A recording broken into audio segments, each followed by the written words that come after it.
हम सब की लाइफ में जब भी कोई त्यौहार आता है या कोई खुशी का मौका आता है तो सेलिब्रेशन तो लाजमी बनती है। सेलिब्रेशन मनाने के लिए तरह तरह की मिठाइयाँ, तरह तरह के केक, तरह तरह के डिज़र्ट बनाए जाते हैं और सेलिब्रेट किया जाता है।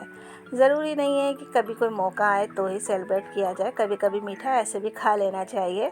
अरे भाई, जब मीठा खाएंगे तो मीठा बोलेंगे भी तो सही ना।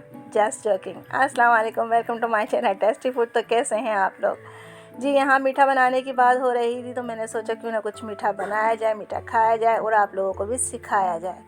मैं यहाँ बना रही थी गुजिया, जो कि बहुत टेस्टी होती है और बहुत फेमस भी है। यहाँ पे मैंने ले लिया था 3 कप मैदा, उसमें डाला था 1 टीस्पून नमक और 3 चम्मच बड़े मैंने घी के शामिल कर दिए थे। घी मैंने यहाँ देसी लिया था। अगर आपके पास देसी घी नहीं है तो आप नॉर्मल घी भी शामिल कर सकते हैं जो आप यूज़ करते हैं। It's up to you. मैदे में घी और नमक शामिल करने के बाद इसको अच्छी तरीके से हमने मिक्स कर लिया था, हाथों से रब कर लिया था और इसको एक मोइन बना के देखा था हमने। हाथों में एक मुट्ठी बननी चाहिए। जब इसको हाथ में लेंगे आप, मुट्ठी बनाएंगे तो ये मुट्ठी बननी चाहिए। जब मुट्ठी बन जाएगी तो समझें आपका आटा परफेक्ट हो गया है, सही मिक्स हो गया है। अब हम इसके अंदर थोड़ा थोड़ा पानी ऐड करते जाएंगे और इसको गूंद लेंगे। यहाँ मैंने एक नारियल ले लिया था, एक पूरा नारियल ले लिया था, सूखा नारियल, उसको मैंने क्रश कर लिया था।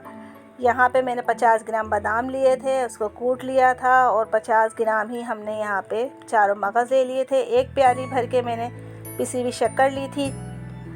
2 चम्मच हमने सूजी के लिए थे और 1 कप भर के हमने यहाँ सूखा दूध लिया था। आप लोग चाहें तो यहाँ पे खोया बाज़ार का इस्तेमाल कर सकते हैं। मैंने बाज़ार का खोया इस्तेमाल नहीं किया है, मैंने खोया घर में ही बनाया है। यहाँ मैंने 1 चम्मच पैन के अंदर घी डाला है, उसके अंदर आधा कप पानी डाला है और जो हमने 1 कप सूखा दूध लिया था वो इसके अंदर शामिल कर दिया है। अब हम इसको तब तक पकाएंगे जब तक कि ये खुश्क ना हो जाए। हम इसको जैसे जैसे पकाते जाएंगे ये लिक्विड फॉर्म से थिक होना शुरू हो जाएगा। थिक होते होते ये सिमटना शुरू हो जाएगा। ये देखें, हमारा खोया तैयार हो चुका है। अब हम पैन के अंदर 2 चम्मच घी डालेंगे, उसके अंदर जो हमने 2 चम्मच सूजी ली थी इसको हम भून लेंगे। सूजी में से जब खुशबू आने लगे तो कलर चेंज होने लगेगा और आप समझ जाएं कि सूजी भुन चुकी है। सूजी निकालने के बाद हम उसी पैन के अंदर 1 चम्मच घी डालेंगे और अपना जो मेवा लिया था हमने उसको भी भून लेंगे। आप चाहें तो कोई सा भी मेवा ले सकते हैं, आपको जो भी शामिल करना हो आप इसमें शामिल कर सकते हैं। हमने यहाँ पे मेवा को भी भून लिया था, सूजी को भी भून लिया था और खोया भी तैयार कर लिया था। अब इन तीनों चीज़ों को हम मिक्स कर लेंगे अच्छी तरीके से। अब इसमें चीनी शामिल कर देंगे जो हमने 1 कप ली थी और इसको हमने पीस लिया था। जब तक मैं यहाँ मावा तैयार कर रही हूँ, अगर आप लोगों ने मेरी वीडियो को लाइक शेयर नहीं किया है तो लाइक शेयर कर लें, जल्दी जल्दी से जाके और सब्सक्राइब भी कर लीजिएगा। यहाँ पे मैंने अपना आटा ले लिया है और इसको 1-2 दफ़ा और अच्छी तरीके से हम इसको पेस्ट कर लेंगे।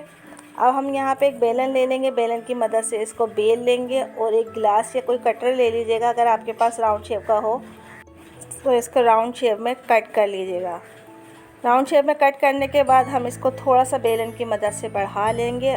मैं आपको दिखा दूँ कि हमने इसकी लेयर्स इतनी ही रखनी है, ना ही मोटी रखनी है और ना ही ज़्यादा पतली रखनी है। अब हम एक एक इस उठाते रहेंगे और इसके अंदर 1 चम्मच भर के मावा रखेंगे। यहाँ कटोरी में मैंने पानी रख लिया था और फिंगर की मदद से पानी को टच करते रहेंगे और इसके चारों तरफ हम अप्लाई कर देंगे। इसको इस तरह टर्न करेंगे और उंगली की मदद से इसको प्रेस करेंगे। प्रेस हमने बहुत अच्छी तरीके से करना है, कहीं से खुला नहीं रहना चाहिए। अब हम एक फ़ोक ले लेंगे, फ़ोक की मदद से इसको एक अच्छा सा डिज़ाइन भी दे देंगे और ये अच्छी तरीके से पेक भी हो जाएगा। मैंने यहाँ इसे 3 मुख्तलिफ़ शेप में बनाया था। ये मैं इसको दूसरी शेप में बना रही हूँ। ये राउंड शेप है जो आम नॉर्मल बाज़ारों में मिलती है, ये वही शेप दिया था। और ये तीसरी शेप दी थी मैंने फ़ोक की मदद से, बस इसको थोड़ा सा हमने फिंगर की मदद से टच दिया था, उसके कंगूरे बन गए थे। अब हम इसको फ्राई की तरफ लेके चलते हैं। यहाँ कढ़ाई के अंदर मैंने ऑयल गरम कर लिया था। ऑयल हमारा ज़्यादा गरम नहीं होना चाहिए, नॉर्मल टेम्परेचर पे होना चाहिए।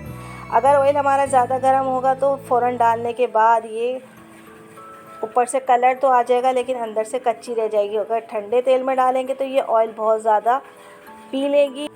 मैंने एक पैन में 2 कप पानी ले लिया था, 1.5 कप चीनी ले ली थी, 4 से 5 हरी इलायची ले ली थी और इसका शीरा तैयार कर लिया था। शीरा तैयार करने के बाद हमने इसके अंदर डिप किया था अपनी गुजिया को और निकाल लिया था। ये देखें इसका लुक।